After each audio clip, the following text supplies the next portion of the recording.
زندگی سے تقاضا اور گلہ نکال دیا جائے تو سکون پیدا ہو جاتا ہے۔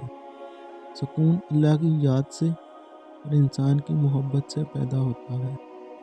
نفرت اضطراب پیدا کرتی ہے، اضطراب اندیشے پیدا کرتا ہے اور اندیشہ سکون سے محروم کر دیتا ہے۔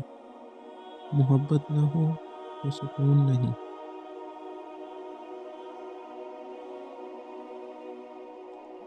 انسان کسی کو شریک زندگی بنانے سے پہلے اس کے حال اور ماضی کو دیکھتا ہے، لیکن یہ بھول جاتا ہے کہ اس کی رفاقت میں اس نے مستقبل گزارنا ہے۔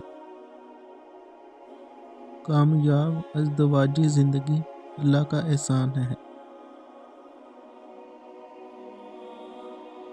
غافل کی آنکھ اس وقت کھلتی ہے جب بند ہونے کو ہوتی ہے۔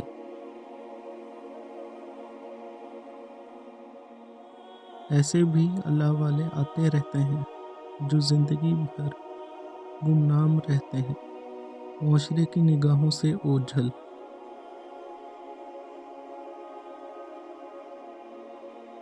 کھلنے والے گلاب ہی کہلائیں گے۔ یہ اللہ کا اپنا فیصلہ ہے کہ وہ اپنے دوستوں کو کس حال سے گزارے۔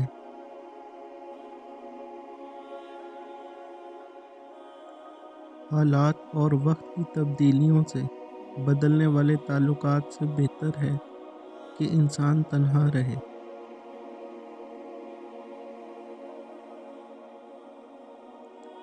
ترقی یا ارتقاء ضروری ہے، لیکن گہوارے سے نکل کر اپنی قبر تک کتنی ترقی چاہیے؟ اصل ترقی یہ ہے کہ زندگی بھی آسان ہو اور موت بھی مشکل نہ رہے۔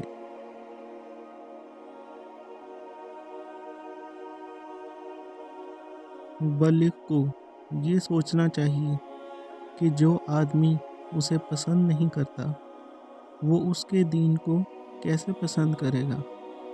دین کو پسندیدہ ظاہر کرنے کے لیے اپنا عمل پسندیدہ بناؤ، اپنی شخصیت پسندیدہ بناؤ، دوسرے کا مزاج، اس کی عقل، اس کی ضرورت کو سمجھ کر اس کو تبلیغ کرو۔ نہ سمجھ کے ہاتھ میں صداقت کی لاٹھی دوسروں کو بدظن کر دے گی۔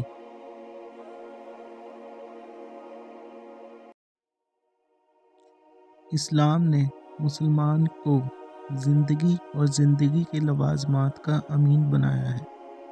مسلمان ان نعمتوں کا محافظ ہے جو اللہ کریم نے اسے عطا فرمائی۔ یہ ہمارا فرض ہے کہ ہم اپنے باطنی اور ظاہری وجود کی حفاظت کریں۔ باطنی وجود کی حفاظت کا مطلب خیال کی حفاظت، ایمان کی حفاظت، احساس کی حفاظت، فکر و ذکر کی حفاظت اور غم اور خوشی کی حفاظت ہے۔ ظاہری وجود کی حفاظت بھی ضروری ہے۔ اپنے وجود کی سرحد کا انسان خود ہی محافظ ہے۔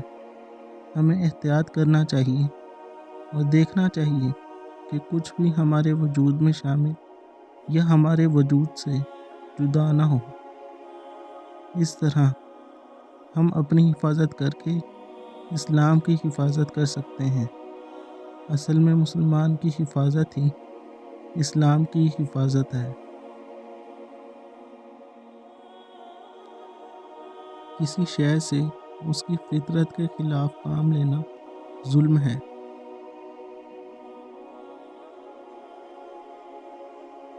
حسن عشق کا ذوق نظر ہے اور عشق قرب محسن کی خواہش کا نام ہے۔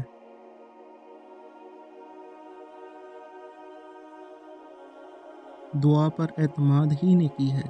جب ہم تنہائی اور خاموشی میں دعا مانگتے ہیں تو ہم اس یقین کا اعلان کر رہے ہوتے ہیں کہ ہمارا اللہ تنہائی میں ہمارے پاس ہے اور وہ خاموشی کی زبان بھی سنتا ہے۔